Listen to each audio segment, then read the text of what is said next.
ONDS stock analysis and ONDS stock prediction. In this one brief short 1 minute video, I'll be breaking down my exact play with Ondas Holdings. It's sitting at 184. Willing to definitely double down on this and buy, right? So how is it going to look like?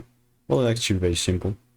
Bro, I like this chart quite a bit, right? Meaning I'm looking to buy, like I was looking to buy even before hitting here. You know, I got this long, which delivered very nicely. Well, let me show you the proof. 154. Yeah, so sick. 3 weeks ago. And then it kind of went up and down. I kind of abandoned the thing. This is where we are. It's my demand,